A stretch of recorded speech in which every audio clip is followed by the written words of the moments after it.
송창영의 일파만파, 이 시대의 핫 이슈들을 보다 깊게 파헤쳐보는 본격 토크쇼입니다. 저는 광주대학교의 송창영인데요. 오늘은 하헌식 국민의힘 서구갑 당협위원장님을 모셨습니다. 안녕하십니까? 네, 반갑습니다. 국민의힘 전남 광주 통합특별시의 서구갑 당협위원장 하헌식입니다. 불교방송을 찾아왔습니다. 반갑습니다. 네, 반갑습니다. 네. 우리 위원장님은 고향은 어디셔요? 광주신가요? 네. 아닙니다. 전남 하순이 태어났던 곳이고, 네. 네네네. 그리고 광주에서 쭉 지금까지 생활하고 있는데, 네. 거의 60년을 전남 광주를 떠나본 적이 없습니다. 네. 우리 청취자분들이나 시청자분들 다 아시는 얘기인데, 네. 우리 광주 전남은 전부 다 진보 민주당 네. 일색인데 네. 어떻게 하다가 보수 당으로? 예. 뭐 여러 질문을 이런 네. 것을 많이 받습니다. 네. 대학교 때 학생회장 선거를 나갔었습니다. 네. 제가 80년도 중후반정도 군대 갔다 와서 네. 했기 때문에 그러는데 그때는 운동권 성향시대, 그러니까 386 세대죠. 운동권 성향.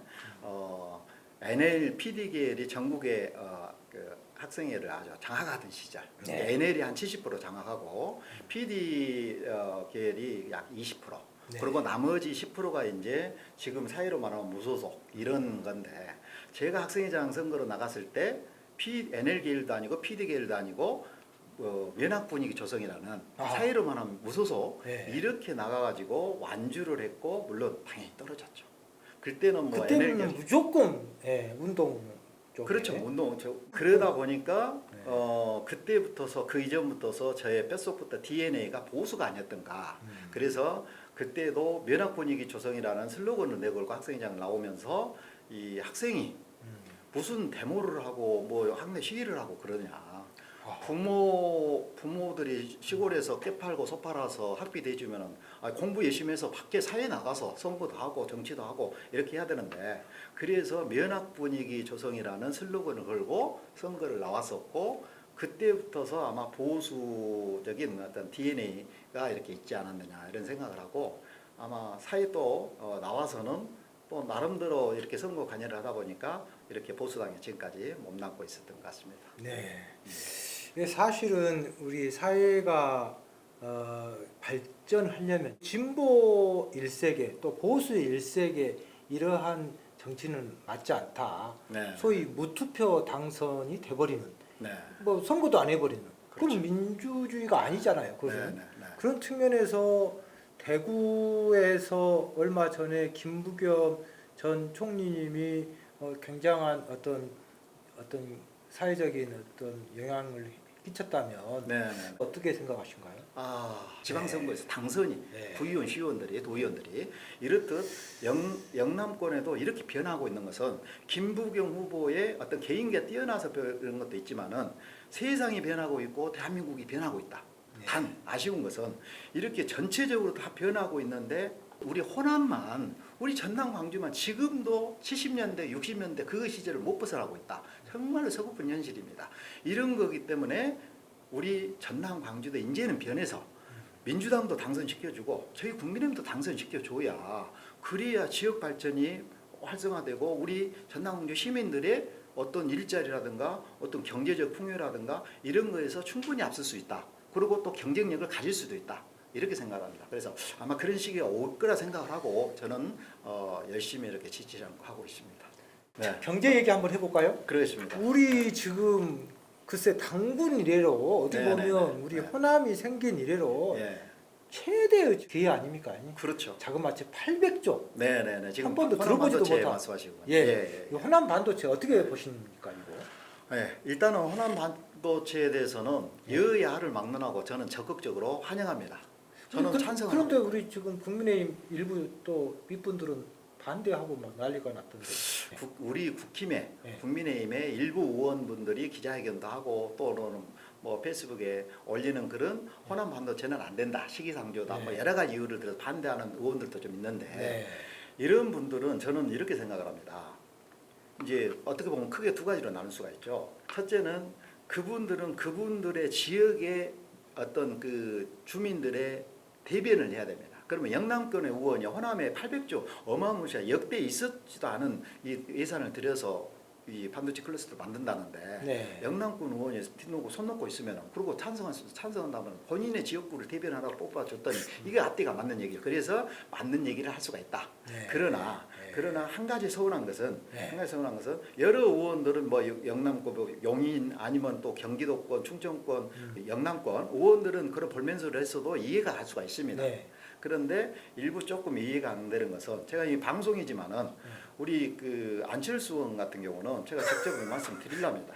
직접 대놓고 호남 반도체가 잘못되어 있다라고 이렇게 직접 그렇게 말씀을 하셨는데 그거에 대해서는 굉장히 좀 개인적으로는 우리 같은 당이지만 제가 굉장히 좀 서운했습니다. 이거는 좀 문제가 있다. 왜냐?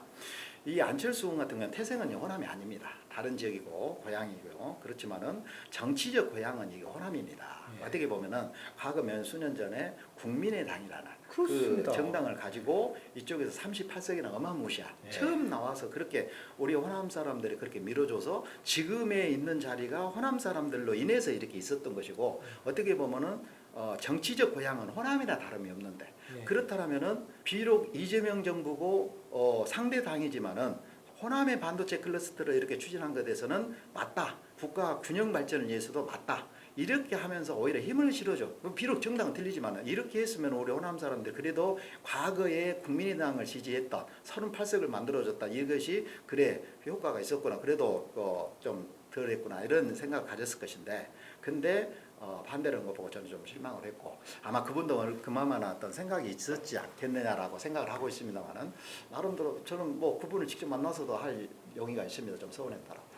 아니 저는 정말 이 지금 광주 상무지구의 지금 그 세평은 뭐냐면 안철수 의원이 네. 그야말로 뜬금포, 네. 그야말로 고객님 당황스러운 얘기를 한 거 아닙니까? 네, 그렇죠. 아무리 자기 정치가 필요하다 하더라도 네. 사실 지금 호남이 얼마나 그동안에 정치적으로 기울어진 운동장이었습니까? 네. 구미 산단, 그다음에 울산 뭡니까 자동차 네. 그야말로 우리 부산 경남 쪽에다가는 TK에다가 그렇게 많은 어떻게 경제적으로 기울어진 운동장을 해놨다가 그렇죠. 이번에 조금 한번 기울어진 운동장 바로 세우겠다고 하니까 저렇게 뜬금포를 해버리면 참 이게 고객님 당황스럽네요. 아무튼 호남 반도체 클러스터에 대해서는 생각도 다르고 조금 호남 사람으로서 좀 서운했다 이런 말씀을 드리고 싶습니다. 정치적인 어떤 상도 측면에서 그런 것을 침묵은 금이다라는 네. 것을 조금 네.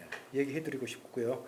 우리 군공항에다가 우리 반도체를 한다. 네.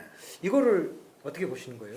이 군공항으로 반도체 클러스터가 확정이 된 것은 네. 저는 자화자찬인지 모르겠습니다만 굉장히 예지력 있는 제 어떤 판단이 제가 24년도 총선에 국회의원 총선에 나왔었습니다. 제 1호 공약이 군공항을 이전하고 그 부지에 반도체 클러스터 반도체 공장을 세워야 된다고 저는 1호 공약을 세웠습니다.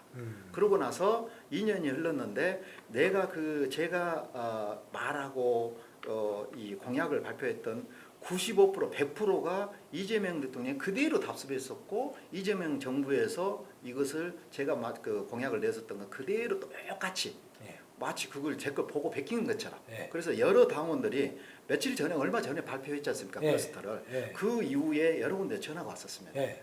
아유 우리 하원식 위원장이 했던 거 공약하고 너무 똑같이 이렇게 확정이 됐다. 아하. 그때 어떻게 이렇게 될 줄 알았냐.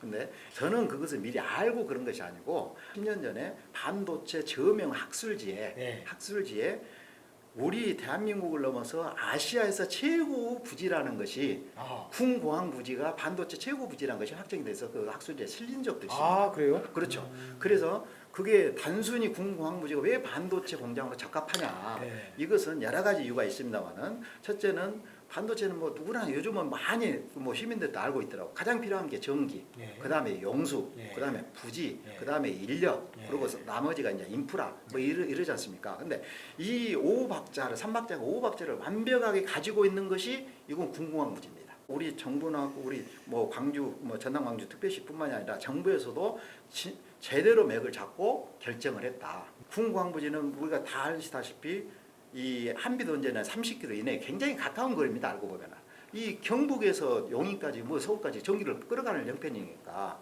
근데 여기는 근사치에 있는 한빛원전이 남아도는 전기가 있고 네. 또 용수는 이 군공항 부지 양쪽으로 크로스로 흐르는 이 물 쉽게 네. 말해서 황룡강과 영산강이 하루 24시간 마르지 않고 1년 12달 흐르고 있습니다. 그리고 또 이 궁공항 부지는 아마 이재명 정부에서 그걸 발표를 했던데 매립하거나 깍지나 이런 것도 하지도 않고 또 굳이 매입할 어떤 시간적 여유, 비용 이런 것이 전혀 없는 관계에서 그냥 거기다가 건물만 지어 올리면 되는 거기 때문에 아마 다른데 지금 용인이나 뭐 반도체 클러스터를 지금 짓고 있지 않습니까?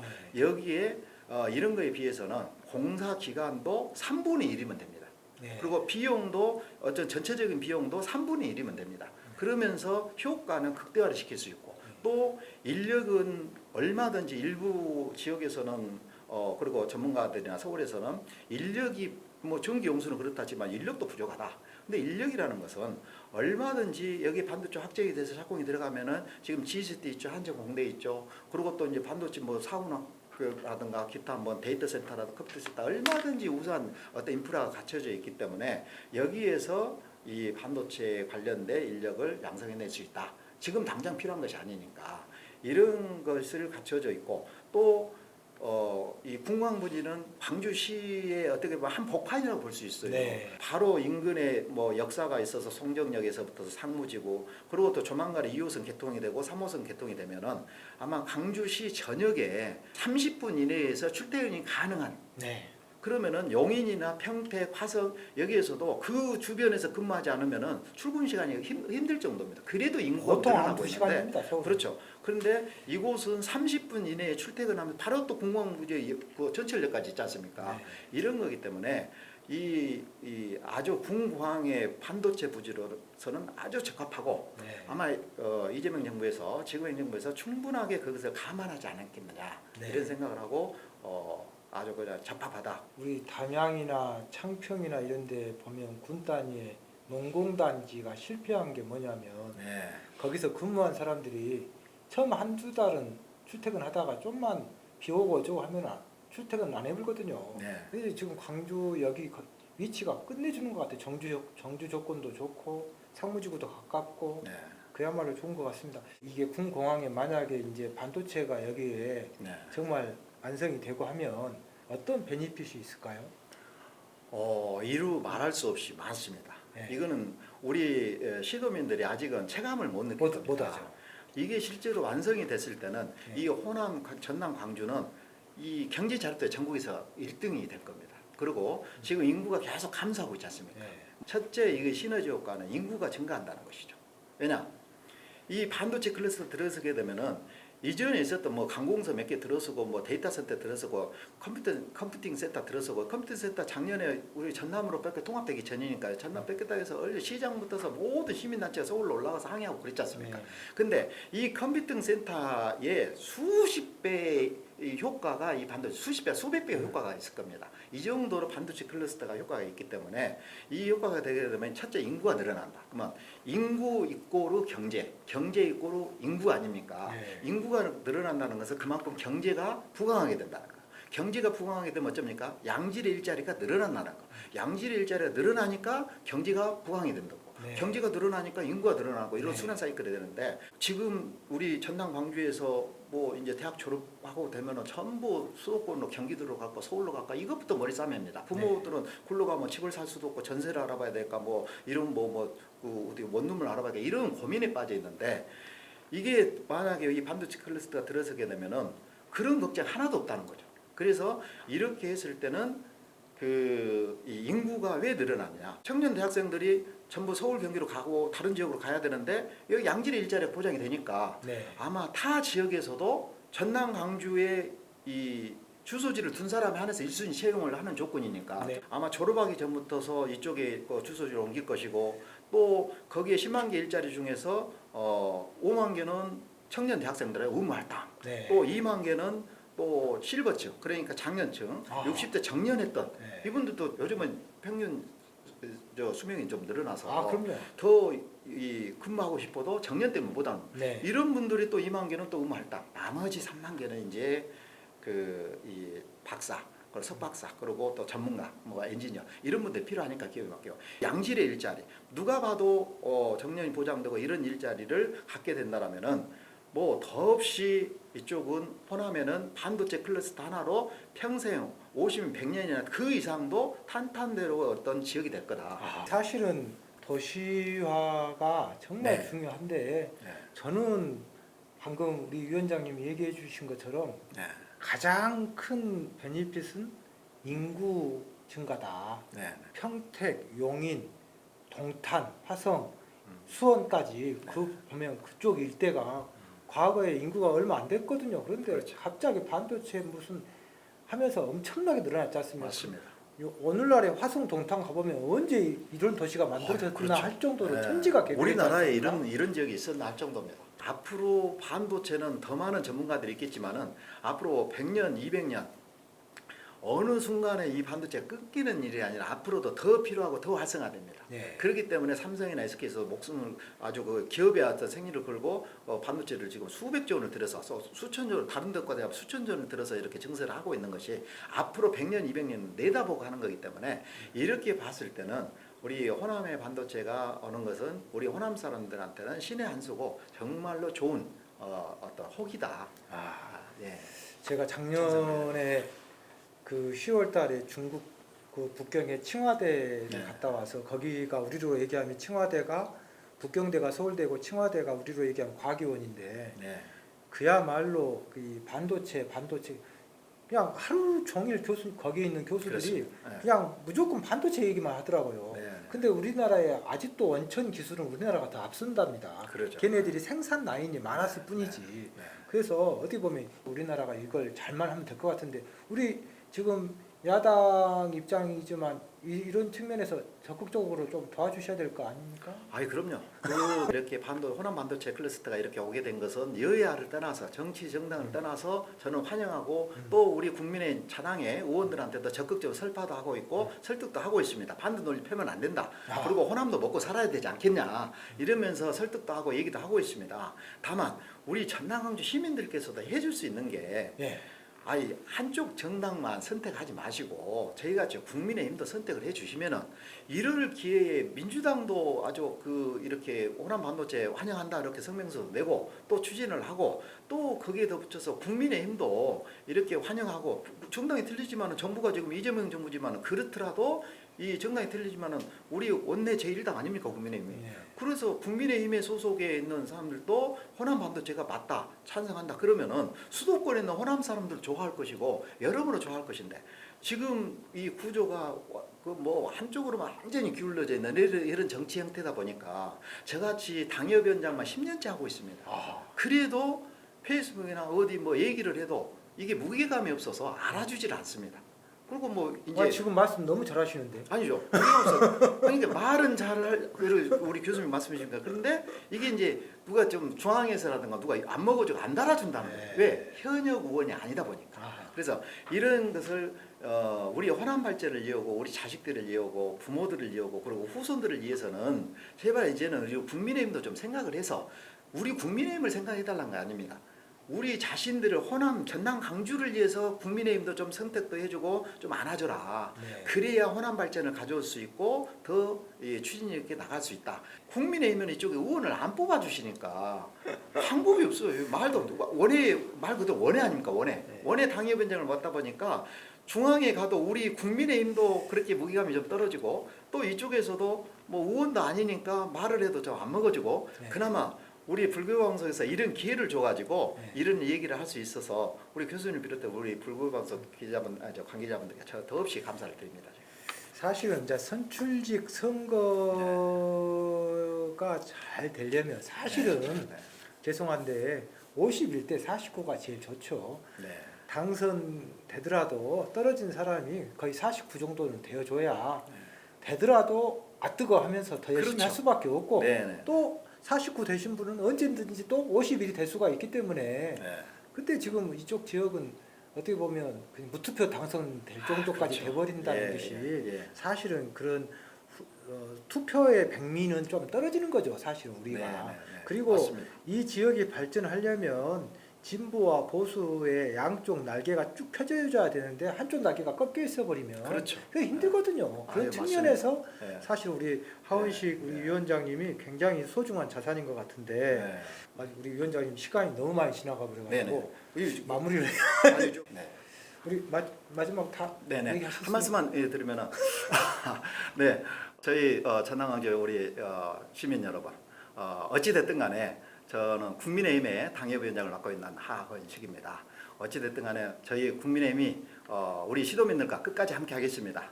우리 시도민들께서도 국민의힘을 조금만 안아주시고 좀 따사로운 눈으로만 바라주신다면 저희는 끝까지 포기하지 않고 우리 시도민들의 경제를 위해서 일자리를 위해서 끝까지 함께 하겠습니다. 고맙습니다. 네, 그 다음에 또 한번 출연해 주실 겁니까? 언제만 불러주십시오. 네. 언제나 출연하실 겁니까? 네. 예, 자주 출연해 주신 걸 네네. 약속받고요. 네. 오늘 그 우리 국민의힘 하원식 당협위원장님의 어떻게 보면 한 맺힌 절규를 느낀 것 같습니다. 오늘 감사합니다. 아유 고맙습니다. 고맙습니다. 네.